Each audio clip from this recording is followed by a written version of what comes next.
Hello माय friends.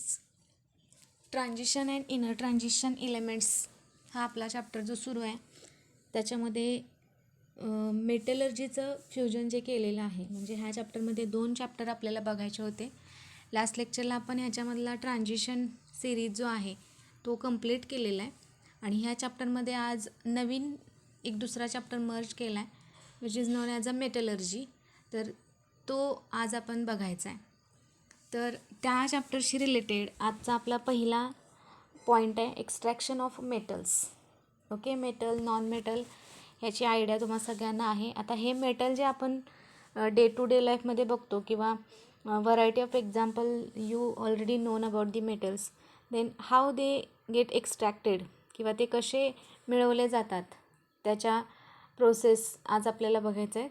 आणि त्याच्यामध्ये मग मेटल जर कन्सिडर केले तर बघा, हे मेटल नेचरमध्ये जर बघितलं तर फ्री स्टेटमध्ये पण असतात, कंबाईन स्टेटमध्ये पण असतात. म्हणजे ते दुसऱ्या कोणाबरोबर तरी बाइंड असतात. इन दी फॉर्म ऑफ ते ऑक्साईड असू शकतात, in the form of sulphide असू शकतात, कार्बोनेटच्या फॉर्ममध्ये असतात, ओके, सल्फेटच्या फॉर्ममध्ये असतात, पण काही जे नॉन रिॲक्टिव्ह आहेत ते फ्री स्टेटमध्ये आपल्याला बघायला मिळतात. मग असे कुठले आहेत तर त्याच्यामध्ये मग तुम्ही गोल्ड बघू शकता किंवा सिल्वर, प्लॅटिनम. हे जे मेटल आहेत ते अर्थ क्रस्टमध्ये न सापडता फ्री स्टेटमध्ये आपल्याला नेचरमध्ये बघायला मिळतात. ओके, मग आता ही जी सगळी प्रोसेस आहे मेटलला त्याच्या कंबाईन फॉर्ममधनं असेल किंवा त्याच्या रॉ फॉर्ममधनं प्युअर फॉर्ममध्ये आणायची किंवा प्युरिफाय करायची, त्या सगळ्या प्रोसेसला मेटलर्जी असं म्हटलं जातं. किंवा it is a process obtain the metals in its pure form from its ore or mineral. त्या मेटलच्या मिनरलपासनं किंवा ओअरपासनं तो मेटल प्युअर फॉर्ममध्ये कसा मिळवायचा किंवा कसा मिळवला जातो त्यासाठी जी प्रोसेस केली जाते किंवा त्या ब्रांचला मेटलर्जी असं म्हटलं जातं. It is 1 mark definition regarding to the metallurgy. ना आता मी सांगितलं की मेटल कंबाईन फॉर्ममध्ये सल्फेटमध्ये असतात, सल्फाईडमध्ये असतात किंवा कार्बोनेट्समध्ये असतात, ऑक्साईड्समध्ये असतात. मग हे कसे असतात तर मिनरलच्या फॉर्ममध्ये असतात, त्याला आपण खनिज म्हणतो. मग व्हॉट इज मिनरल असाही क्वेश्चन तुम्हाला 1 मार्कला विचारला जाऊ शकतो.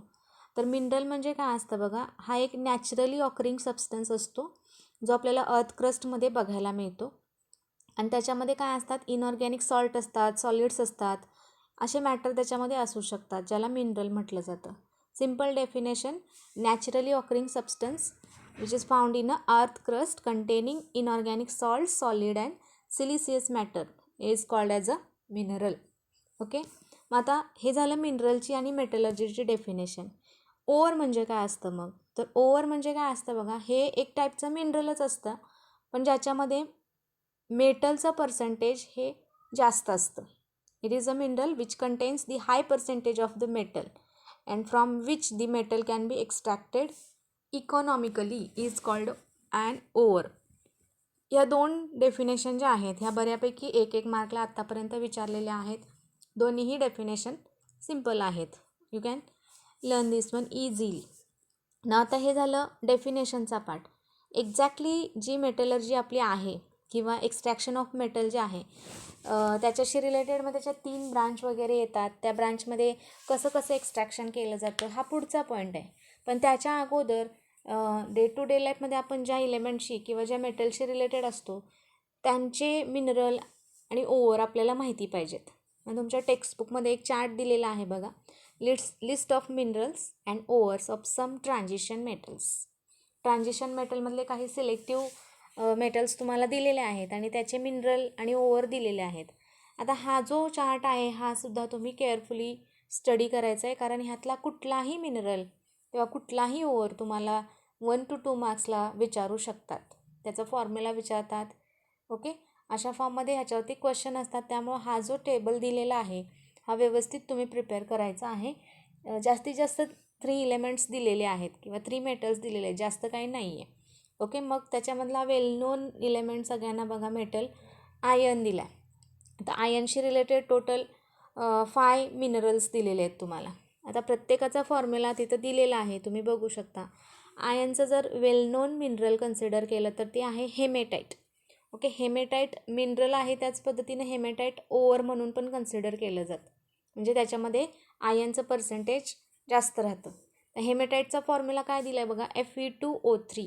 हा फॉर्म्युला सगळ्यांनी व्यवस्थित मार्क करायचा आहे हेमेटाईटचा, Fe2O3. This is a haematite ओअर. पुढे जाऊन आपल्याला ह्या हेमेटाईट ओअरपासनं आयन कसं प्युअर फॉर्ममध्ये आणलं जातं हे सुद्धा शिकायचं आहे. दुसरं आयनचं मिनरल दिलं आहे बघा मॅग्नेटाईट. आता मॅग्नेटाईटचा फॉर्म्युला काय दिला आहे बघा, Fe3O4. हा सुद्धा फॉर्म्युला बघून ठेवा, याच्यावरती पण बऱ्याच वेळेला क्वेश्चन विचारलेला आहे. Then third one is a limonite.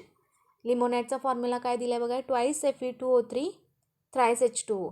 3 molecule जे आहेत H2Oचे ते त्याच्यामध्ये सराउंड केलेले असतात. त्याला फॉर्म्युला जर बघितला लिमोनाईटचा आणि हेमेटाईटचा तर जवळपास सेम आहे, फक्त जे कोइफिशियंट आहे त्याच्यामध्ये Fe2O3 फक्त हेमेटाईट येतं आणि twice Fe2O3 is limonite along with 3 H2O molecules त्याच्यामध्ये आहेत. हा एवढा फरक येतो. Then iron pyrites, it has a formula FeS2. लक्षात ठेवा, जिथं जिथं पायराईट वर्ड येतो तिथं सल्फाईड किंवा सल्फरशी रिलेटेड तिथं कंबाईंड स्टेटमध्ये तो मेटल असलेला आपल्याला बघायला मिळेल. ओके, पुढं पण त्याचे एक्झाम्पल आहेत. ओके, आयन पायराईटचा फॉर्म्युला काय दिला आहे, FeS2. Then next one is the siderite. Siderite म्हणजे इथं काय आहे बघा, आयन तुमचा कार्बोनेट फॉर्ममध्ये आहे, FeCO3. तर तुम्ही नीट जर बघितलं तर मी मगाशी काय सांगितलं की मेटल जे असतात ते नेचरमध्ये कंबाईंड फॉर्ममध्ये असतात. कशाच्या फॉर्ममध्ये असतात मग ते कार्बोनेटच्या फॉर्ममध्ये असतात, ते सल्फाईडच्या फॉर्ममध्ये असतात, ऑक्साईडच्या फॉर्ममध्ये असतात. ओके, मग इथं हे जर बघितलं आपण मिनरल आयनचे तर बघा, हेमेटाईट हा ऑक्साईड फॉर्ममध्ये आहे, जिथं आयन ऑक्साईड फॉर्ममध्ये आहे. मॅग्नेटाईटमध्ये सुद्धा आयन तुमचा ऑक्साईड फॉर्ममध्ये आहे. लिमोनाईटमध्ये सुद्धा आयन तुमचा ऑक्साईड फॉर्ममध्ये आहे. पायराईट्समध्ये जर बघितलं तर आयन हा तुमचा सल्फाईड फॉर्ममध्ये आहे. आणि सिडेराईटमध्ये आयन तुमचा कार्बोनेट फॉर्ममध्ये आहे. फॉर्म्युला बघा तुम्हाला दिसतोय, FeCO3. It is a carbonate. Okay, हा फॉर्म कसला आहे, CO3 म्हटल्यानंतर कार्बोनेट, S2 म्हटल्यानंतर सल्फाईड, इथं ऑक्सिजन आला आहे, हे ऑक्साईड फॉर्ममध्ये आहेत. असं हे आयनचे मिनरल झाले. आणि आयनचा ओव्हर कुणाला, म्हणजे हेमेटाईटलाच आयनचं ओव्हर म्हणून कन्सिडर केलं जातं. Formula Fe2O3. हा झाला पहिला तुमचा metal ion. Then the next one is a copper. Copper बघितलं आपण, त्याच्याशी रिलेटेड त्याचं ॲबनॉर्मल बिहेवियर, इलेक्ट्रॉनिक कॉन्फिगरेशन, त्याचा ॲटॉमिक नंबर, या सगळ्या कन्सेप्ट आपल्या शिकून झालेल्या आहेत. तर ह्या कॉपरशी रिलेटेड त्याचे मिनरल बघा काय दिलेत, it is a chalcopyrite. Okay, again pyrite word is here, that's why sulphur must be there. म्हणजे चाल्कोपायराईटचा फॉर्म्युला काय दिसतोय बघा, कॉपर आणि त्याच्यामध्ये Fe आणि S2 ह्या फॉर्ममध्ये चाल्कोपायराईट तुमचा कॉपर सल्फाईड फॉर्ममध्ये इथं बघायला मिळेल. Then the next one is a chalcocite. Then third is a cuprite. क्युप्राईटच्या फॉर्ममध्ये इथं तो ऑक्साईड फॉर्ममध्ये बघायला मिळतो. आता ह्याच कॉपरचं जर ओव्हर कन्सिडर केलं तर त्याचे 2 ओव्हर आहेत, चाल्कोपायराईट आणि चाल्कोसाईट. हे कॉपरशी रिलेटेड झालं. Then the third element is third one is a zinc. झिंकशी रिलेटेड झिंक तुम्हाला 3 फॉर्ममध्ये बघायला मिळतं. First is a zinc blende. Okay, zinc blende is nothing but the what, ZnS, zinc sulphide, त्याला झिंक ब्लेंड म्हटलं जातं. बऱ्याच वेळेला ह्या झिंक ब्लेंडचा फॉर्म्युला विचारलेला आहे. सिम्पल फॉर्म्युला आहे बघा, झिंक इथं सल्फाईड फॉर्ममध्ये बाइंड स्टेटमध्ये असतं. Then the next one is the zincite. Okay, it is zinc oxide, ZnO. आणि थर्ड आहे त्याचं calamine. Okay, ZnCO3, zinc carbonate. Okay, कॅलमाइनचा फॉर्म्युला पण बघून ठेवा. हा पण कन्सिडर केला आपण तर कॅलमाइन जर बघितलं तर जे लोशन्स वगैरे असतात त्याच्यामध्ये कॅलमाइनचे कंटेंट असतात. ओके, हा एक ॲडिशनल पॉईंट लक्षात ठेवा तुम्ही. हे झिंकचे 3 मिनरल आहेत. मग झिंकचं ओव्हर कोण आहे, तर झिंकचं ओव्हर जर कन्सिडर केलं तर त्याच्यामध्ये झिंकशी रिलेटेड ओव्हर देत असताना तुम्हाला झिंक ब्लेंड हे झिंकचं ओव्हर आहे, which has a formula ZnS, zinc sulphide. Okay, हा टॅब्युलर फॉर्म जो आहे हा व्यवस्थित सगळ्यांनी केअरफुली लक्ष देऊन स्टडी करायचा आहे, कारण ह्याच्यावरती तुम्हाला MCQ असू शकतात किंवा 1 मार्कचा जो शॉर्ट आन्सरचा क्वेश्चन असतो तोही याच्यावरती विचारला जाऊ शकतो. त्यामुळे हे इम्पॉर्टंट आहे, हे व्यवस्थित बघा. देन आता आपण मेटलर्जी बघितलं. एक्झॅक्टली मेटलर्जीची डेफिनेशन मी तुम्हाला अगदी सुरुवातीला सांगितली. आता ही जी मेटलर्जी आहे म्हणजे मेटलला त्याच्या ओअरपासून किंवा मिनरलपासून प्युअर फॉर्ममध्ये आणण्याची जी ब्रांच असते किंवा जी प्रोसेस आहे त्याला मेटलर्जी म्हणायचं. ह्या मेटलर्जीमध्ये 3 सब टाईप पडतात बघा. 3 सब टाईप कुठले आहेत त्याच्यामध्ये, तर पहिला टाईप आहे त्याच्यामधला पायरोमेटलर्जी, सेकंड इज अ हायड्रोमेटलर्जी, आणि थर्ड इज अ इलेक्ट्रोमेटलर्जी. तिसरा टाईप त्याच्यामधला इलेक्ट्रोमेटलर्जी. त्याचे जे टायटल आहेत बघा मुलांनो, त्याच्यामध्येच त्याचे डेफिनेशन आहे. ओके, त्या शब्दांचे मिनिंग जर तुम्हाला कळाले तर डेफिनेशन पाठच करावी असं काही नाही आहे, तुम्ही अंडरस्टँड करून घेऊ शकता. तर बघा, वन बाय वन आपण एक एक कन्सिडर करूया. पायरोमेटलर्जी म्हणजे काय? पायरो हा जो वर्ड आहे हा टेम्परेचरशी रिलेटेड आहे. ओके, पायरेटिक, पायरो हे जे वर्ड आहेत हे टेम्परेचरला दाखवत असतात. मेटलर्जीची जी ही पायरोमेटलर्जी ब्रांच आहे याच्यामध्ये काय केलं जातं, जो तुमचा मेटल आहे, मेटलर्जीशी रिलेटेड जो तुमचा मेटल आहे त्याच्या ओअरच्या फॉर्ममध्ये असेल, मिनरलच्या फॉर्ममध्ये असेल, तिथून तो मेटल प्युअर फॉर्ममध्ये एक्स्ट्रॅक्ट करत असताना हाय टेम्परेचरचा यूज करून त्याचं एक्स्ट्रॅक्शन केलं जातं. म्हणजे इन शॉर्ट पायरोमेटलर्जीमध्ये हाय टेम्परेचर वापरलं जातं, हे लक्षात ठेवा. Second one is a hydrometallurgy. तर what do you mean by hydro? It is related to the water. म्हणजे ह्याच्यामध्ये काय असतं की हाय करंट ऑफ वॉटरचे फ्लो वापरले जातात, त्यामुळे ह्याला, आणि त्या हाय करंट ऑफ वॉटरचा फ्लो वापरून जो मेटल तिथं प्युअर केला जातो ओअरपासून किंवा मिनरलपासून. आणि शेवटी थर्ड जी आहे इलेक्ट्रोमेटलर्जी, त्याच्यामध्ये इलेक्ट्रोलायसिस केलं जातं किंवा इलेक्ट्रोड्सचा यूज करून, इलेक्ट्रोलायसिसची प्रोसेस फॉलो करून मेटलला प्युरिफाय किंवा प्युअर फॉर्ममध्ये एक्स्ट्रॅक्ट केलं जातं. हे इन शॉर्ट झालं त्याचं एक्सप्लेनेशन. पुढं आपल्याला त्याच्या डेफिनेशन्स वगैरे आहे. See the exactly what is the definition of metallurgy is given in your text book. मेटलर्जीचे डेफिनेशन तुम्हाला काय दिले आहे बघा इथं. Commercial extraction of the metals from their ore is called metallurgy. Simple definition आहे. ओअरमधून किंवा मिनरलमधून मेटलचं केलेलं एक्स्ट्रॅक्शन, कमर्शियल म्हणजे लार्ज स्केलमध्ये, ओके, त्याला मेटलर्जी म्हटलं जातं. मग त्याच्यासाठी ज्या आता 3 टाईप बघितल्या आपण, त्या वन बाय वन परत एकदा डिस्कस करूया आपण. पहिला आहे त्याच्यामधला पायरोमेटलर्जी. पायरोमेटलर्जीची डेफिनेशन काय दिली आहे बघा तुम्हाला. हाय टेम्परेचर तर असणारच आहे ऑब्व्हियसली, पण अजून ॲडिशनल काय असतं त्याच्यामध्ये, तर डेफिनेशनमध्ये तुम्हाला दिलं आहे बघा. A process in which the ore is reduce to metal at a high temperature. Mark this word, at a high temperature.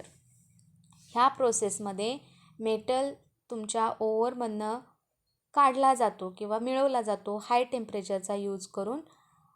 पण त्याच्याबरोबर अजून काय काय ॲड केलं जातं, तर there are some reducing agents like carbon, hydrogen, aluminium, हे पण ॲज अ रिड्युसिंग रिएजंट म्हणून तिथं वापरले जातात. मग ही जी ब्रांच आहे मेटलर्जीची, जिथं हाय टेम्परेचरचा यूज करून वेगवेगळे रिड्युसिंग रिएजंट ॲड करून एखादा मेटल त्याच्या ओअरमधनं रिड्यूस केला जातो, त्याला म्हटलं जातं पायरोमेटलर्जी. 1 मार्कला डेफिनेशन तुमची आहे ही, त्यामुळं ही पण बघून ठेवा. Then next one is a hydrometallurgy. Hydrometallurgy म्हणजे काय बघा. It is the process of extracting metal from aqueous solution. Okay, aqueous solution म्हणजे कळतं आहे तुम्हाला, तिथं H2Oशी रिलेटेड येतं. त्या तुमच्या ओअरचं ॲक्वियस म्हणजे H2O बरोबर त्याला डिझॉल्व करून किंवा त्याचं सोल्युशन तयार केलं जातं. आणि त्या सोल्युशनमधनं सुटेबल रिड्युसिंग रिएजंट, म्हणजे जसं मगाशी आपण पायरोमेटलर्जीमध्ये कार्बन, हायड्रोजन वापरलं, त्याच पद्धतीनं हायड्रोमेटलर्जीमध्ये पण जसा तुमचा ओअर आहे किंवा जसं तुमचं मिनरल आहे त्याला सुटेबल असणारे रिड्युसिंग रिएजंट तिथं वापरून तो मेटल तिथनं प्युरिफाय केला जातो, त्याला म्हटलं जातं hydrometallurgy. Okay, third one is a electrometallurgy. आता इलेक्ट्रोमेटलर्जीमध्ये काय केलं जातं बघा. The process in which metal is extracted by electrolytic reduction. तर इलेक्ट्रोलायटिक रिडक्शन म्हणजे तुमच्या लक्षात येते का. इलेक्ट्रोलायसिस म्हणजे काय असतं की ज्याच्यामध्ये मोल्टन किंवा फ्यूज एक सोल्युशन असतं किंवा फ्यूज फॉर्ममध्ये तो तुमचा मेटॅलिक कंपाऊंड घेतला जातो वितळवून, त्याच्यामध्ये हे 2 इलेक्ट्रोड डीप केलेले असतात. ओके, पुढे ह्याचे एक्झाम्पल येतील तुम्हाला. आणि मग ॲनोड कॅथोड असं सिलेक्ट करून पर्टिक्युलर कुठल्या इलेक्ट्रोडवरती त्याच्या आयन डिपॉझिट होतात त्याच्यावरून मग त्याला सेपरेट केलं जातं. अशा पद्धतीनं ही इलेक्ट्रोमेटलर्जी आहे. त्याची डेफिनेशन पण काय दिली आहे बघा. Process in which metal is extracted by electrolytic reduction of molten or fused metallic compound is called metallurgy. अशा ह्या 3 सब ब्रांचेस येतात मेटलर्जीमध्ये. 3ही ब्रांचेस इम्पॉर्टंट आहेत.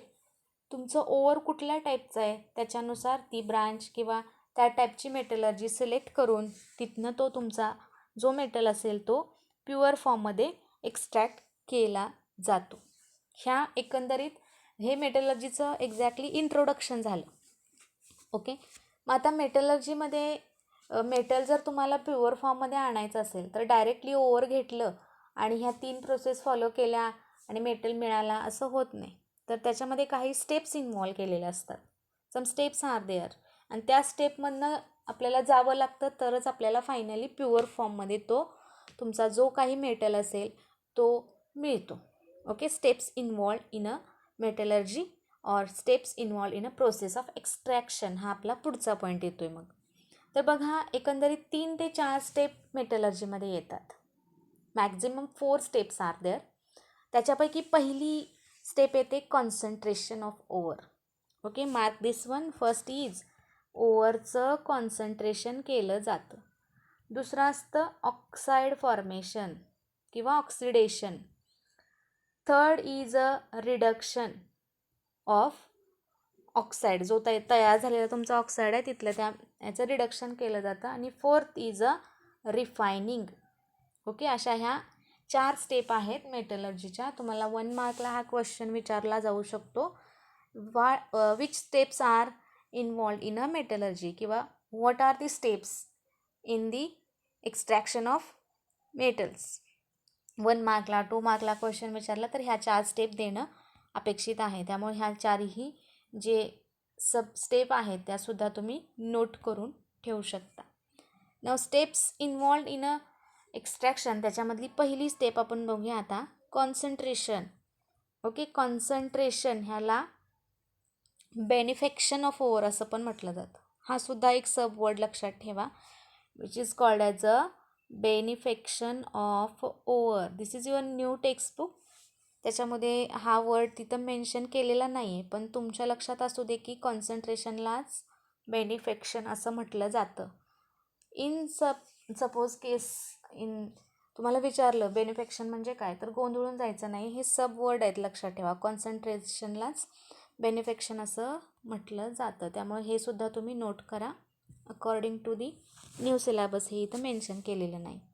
आता कॉन्सन्ट्रेशन म्हणजे काय हे सांगायच्या अगोदर आपण लास्ट लेक्चरमध्ये बघा पोटॅशियम डायक्रोमेटचं प्रिपरेशन बघितलं. त्याच्यामध्ये अगदी सुरुवातीला प्रिपरेशन सांगितलं तेव्हा मी तुम्हाला सांगितलं होतं की क्रोमाइट ओव्हर घेतलं जातं आणि क्रोमाइट ओव्हरपासून K2Cr2O7 प्रिपेअर केलं जातं. मग क्रोमाइट ओव्हर घेऊन असंच K2Cr2O7 तुमचं प्रिपेअर होत नाही. त्याला स्टेपमधनं जावं लागतं. मग त्याच्यामध्ये पहिली स्टेप येते त्याचं कॉन्सन्ट्रेशन केलं जातं. तिथं हा वर्ड तुम्हाला सांगितलेला मी. एक्झॅक्टली कॉन्सन्ट्रेशन म्हणजे काय बघा. समजा एखादं ओव्हर घेतलं मायनिंगमधनं तुम्हाला मिळालं असेल किंवा आर्थ क्रस्टमधनं तुम्हाला मिळालं असेल तर ते फार काही प्युअर नसतं. तर त्याच्यामध्ये अनवॉन्टेड एंटिटीज खूप असतात. म्हणजे त्याच्यामध्ये अनवॉन्टेड अर्धी पार्टिकल सँड असू शकतो, मड असू शकतो, जे काही आपल्याला सगळं नको आहे. मग हे जे काही नको आहे, जे काही अनवॉन्टेड आहे ते पहिल्यांदा त्या ओव्हरमधनं रिमूव्ह करायचं. मग ही जी प्रोसेस आहे ना, जे अनवॉन्टेड आहे ओव्हरमध्ये ते रिमूव्ह करणं, त्या प्रोसेसलाच ओव्हरचं कॉन्सन्ट्रेशन करणं असं म्हटलं जातं. म्हणजे इम्प्युरिटीज ज्या आहेत, इम्प्युरिटीज कुठल्या, सँड असेल, अर्थ असेल किंवा मड असेल, ह्या सगळ्या इम्प्युरिटी रिमूव्ह करायची जी पहिली प्रोसेस आहे त्या प्रोसेसला कॉन्सन्ट्रेशन ऑफ ओव्हर असं म्हणायचं. 1 मार्कची डेफिनेशन. आता ह्या ज्या इम्प्युरिटीज आहेत, मग तुमचे सँड असेल किंवा अर्थ असेल किंवा मड असेल, ह्या इम्प्युरिटीजला अजून एक वर्ड दिला आहे तिथं, ऑल्सो कॉल्ड ॲज अ गँग्यू. ओके, व्हॉट इज गँग्यू असा पण 1 मार्कला क्वेश्चन खूप वेळा विचारला आहे. तर बघा ही मेटलर्जी हा जो चॅप्टर आहे ना ह्याच्यामध्ये बऱ्यापैकी डेफिनेशनचा पार्ट जास्त आहे. लाईन टू लाईन जर आपण कन्सिडर केलं तर तिथं डेफिनेशन तुम्हाला मिळते. त्यामुळं डेफिनेशन व्यवस्थित ह्यातल्या लक्षात ठेवा. आणि डेफिनेशन सोपे आहेत, अशा खूप काही अवघड नाही आहेत. ओके, कॉन्सन्ट्रेशन म्हणजे अनवॉन्टेड पार्टिकल रिमूव्ह करणं आणि हेच अनवॉन्टेड पार्टिकल म्हणजेच त्यांना गँग्यू असं म्हणायचं. Okay, it is regarding to the concentration पहिली स्टेप. मग आता ही जी कॉन्सन्ट्रेशनची जी प्रोसेस आहे, during the process of concentration काय केलं जातं, the ore is separated from गँग्यू मटेरियल यूजिंग डिफरंट मेथड्स. आता कॉन्सन्ट्रेशनमध्ये सुद्धा वेगवेगळ्या मेथड वापरल्या जातात. जसं तुमचं ओव्हर असेल त्या ओव्हरला सुटेबल असणारी मेथड कॉन्सन्ट्रेशनसाठी वापरली जाते. ओके, मग त्याच्यामध्ये स्टेप प्रोसेस तुमच्या आता नवीन सिलेबसमध्ये सगळ्या प्रोसेस दिलेल्या नाही आहेत. ओके, फक्त त्याचं मेन्शन केलं आहे त्यांनी तिथं. त्याच्यामध्ये मेथड जर कन्सिडर केली तर त्याच्यामध्ये काय दिले बघा, वॉशिंग, ओव्हरला वॉश केलं जातं किंवा it is given here washing, then hydraulic classification, magnetic separation, froth flotation एवढ्या मेथड यूज करून ओव्हरला कॉन्सन्ट्रेट केलं जातं. वॉशिंग म्हटल्यानंतर कळते तुम्हाला, हायड्रोलिक किंवा H2Oचा यूज करून ओव्हर सिम्पली वॉश केलं जातं. हाय करंट ऑफ वॉटर फ्लो तिथं वापरला जातो आणि ओव्हर वॉश केलं जातं. अर्थात त्याच्यामध्ये ना विल्फ्ले टेबल मेथड येते. ओल्ड सिलेबसमध्ये ह्या डायग्रॅमसहित तुम्हाला सगळं दिलेलं आहे. विल्फ्ले टेबल मेथडशी रिलेटेड एक टेबल असतो, त्याच्यामध्ये मग ओव्हर तुमचं पोअर केलं जातं एका साईडनं आणि 2 त्याच्यामध्ये बॅरियर्स असतात आणि हाय करंट ऑफ वॉटर जेव्हा त्या ओव्हरवरती ओतला जातो तेव्हा काय होतं, जे अर्धी सँडी मटेरियल आहे ते फ्लो ऑफ वॉटर बरोबर निघून जातं पुढं आणि ओव्हर तुमचं त्या क्लिंग्समध्ये किंवा बॅरियरमध्ये तुमच्या अडकून राहतं. हे वॉशिंग झालं. तसंच हायड्रोलिक क्लासिफिकेशनच्या बाबतीत पण तेच आहे. तिथं एक टँकच्या फॉर्ममध्ये असतो क्लासिफायर किंवा हायड्रोलिक क्लासिफायरचं एक ॲपार्टस असतं किंवा इन्स्ट्रुमेंट आपण म्हणूया. त्याच्यामध्ये बॉटमला ओपनिंग असते एक आणि वरून ओव्हर पोअर केलं जातं आणि बॉटममधनं काय केलं जातं की सायमल्टेनियसली वरून ओव्हर ओतलं जातं आणि बॉटममधनं हाय करंट ऑफ वॉटरचा फ्लो सोडला जातो. एकदम फोर्सनं पाणी सोडलं जातं आणि सिम्पली ते ओव्हर वॉश होतं. तर वॉश झाल्यानंतर काय होतं की जे तुमचं सँडी किंवा अर्धी मटेरियल आहे ते हलकं असल्यामुळं काय होईल, ते वरती सरफेसला येतं ओव्हरच्या आणि म्हणजे जे मेटल आहेत पाहिजे असणारं ते बॉटमला सेट केलं जातं आणि एका साईडनं ते रिमूव्ह केलं जातं अशा फॉर्म. मॅग्नेटिक सेपरेशनमध्ये कंडिशन का असते की त्याच्यामध्ये असे 2 व्हील असतात आणि त्याच्यावरती एक अशा पट्ट्याच्या फॉर्ममध्ये असे 2 पट्टे असतात. काय केलं जातं की एका साईडने इथं ओव्हर तुमचं पोअर केलं जातं आणि एका व्हीलला काय असतं की इथं मॅग्नेट अटॅच केलेला असतो. मॅग्नेटिक सेपरेशन म्हटल्यानंतर कळालं असेल. 1 व्हील कंटेन मॅग्नेट. जसं ओव्हर तुमचं पुढे येणार तेव्हा तसं काय होतं बघा, जे काही मॅग्नेटिक मटेरियल असेल ते ह्या व्हीलला चिकटून बसतं आणि जे नॉन मॅग्नेटिक आहे ते सगळं काय केलं जातं, पुढं त्यातनं पोअर केलं जातं. अशा टाईपमधनं हे मॅग्नेटिक सेपरेशन केलं जातं. आता त्याची डायग्रॅम वगैरे तुम्हाला इथं दिलेली नाही आहे, बट ओल्ड सिलेबसचे बुक्स वगैरे असतील तर तुम्ही ती प्रोसेस डिटेलमध्ये त्याच्यामध्ये बघू शकता. अशा टाईपने हे सेपरेशन किंवा कॉन्सन्ट्रेशन केलं जातं. And next one is a froth flotation. Now froth flotation is a important one. Froth फ्लोटेशनशी रिलेटेड जर कन्सिडर केलं तर त्याच्यामध्ये ऑइल आणि वॉटर अशी सिस्टीम असते. Okay, froth is nothing but what आपण फेस म्हणतो. ओके, आणि मग त्याच्यामध्ये काय असतं, ह्याच्यामध्ये सुद्धा वॉटर असतं आणि वॉटरमध्ये ऑइल मिक्स केलेलं असतं. तर ऑइल हे नॉर्मल आपलं साधं ऑइल नाही, तर त्याच्यामध्ये युकॅलिप्टस ऑइल किंवा पाईन ऑइलचा यूज केलेला असतो आणि ते ऑइल त्याच्यामध्ये वॉटरमध्ये ओतून फ्रोथ इज जनरेटेड देअर आणि फ्रोथ म्हणजे फेस तिथं क्रिएट केला जातो. आणि काय होतं, जेव्हा ओव्हर ह्या पूर्ण असेंब्लीमध्ये तुमच्या जातं तेव्हा जे तुमचे मेटॅलिक पार्टिकल असतात, जे पाहिजे ते जे आहे त्याच्याशी रिलेटेड जर कन्सिडर केलं तर it is get coated by oil. तेल पाण्यावरती तरंगतं हे सगळ्यांना माहीत आहे. ते ऑइलनं कोट केलं जातं आणि सरफेसला येतं आणि जे सँडी किंवा अर्धी मटेरियल आहे it is get coated by water molecules आणि ते बॉटमला सेपरेट केलं जातं. आणि मग नंतर ते तिथनं रिमूव्ह केलं जातं. फ्रोथ फ्लोटेशनचं जे टेक्निक आहे ते डे टू डे लाईफमध्ये आपण बघतो आहे. नाव तुम्ही म्हणाल कसं, तर बघा, जेव्हा मळलेले कपडे आपण भिजवतो एखाद्या डिटर्जंटमध्ये, ओके, तेव्हा तिथं फ्रोथ क्रिएट केला जातो. आपण पाण्यामध्ये ती वॉशिंग पावडर ॲड करतो, फ्रोथ जनरेट होतो फेस येथून. जेव्हा आपण कपडे त्याच्यामध्ये डीप करतो तेव्हा काय होते, तुम्ही नीट ऑब्झर्व केलं असेल तर बघा, जेव्हा आपण ठेवून दिलं ते आणि थोड्या वेळानं जर ती कपडे त्या बकेटमधून आपण रिमूव्ह केली तर तुमच्या लक्षात येते का बघा, थोडंफार त्याच्यावरती असणारे डाग वगैरे निघलेले दिसतात. पण जे तुमचं बकेट आहे त्याच्या बॉटमला जर बघितलं तर सगळी म्हणजे कपड्यावरती असणारी जी डर्ट आहे ती सगळी बॉटमला गेलेली दिसते. म्हणजे बकेटमध्ये तळाला सगळं अनवॉन्टेड जातं, ओके, आणि वरती फ्रोथ राहतो तुमचा. मग हे टेक्निक जे आहे तेच इथं अप्लाय केलेलं असतं. जे ऑइली पार्टिकल असतात किंवा ऑइल जे असतं ते तुमच्या पाहिजे त्या म्हणजे मेटलला कोट करताना ते सरफेसला आणतं, आणि जे गँग्यू आहे ना त्याला वॉटर कोट करून बॉटमला नेतं. हे फ्रोथ फ्लोटेशन झालं. मग अशा 4 मेथड आहेत कॉन्सन्ट्रेशनच्या. 4पैकी कुठलीही एखादी मेथड जी तुमच्या ओव्हरला सुटेबल असेल ती यूज केली जाते आणि त्या ओव्हरचं कॉन्सन्ट्रेशन केलं जातं. समजतंय? तर हा एवढा पार्ट जो आहे it is regarding to the first step of extraction of metal which is nothing but the concentration.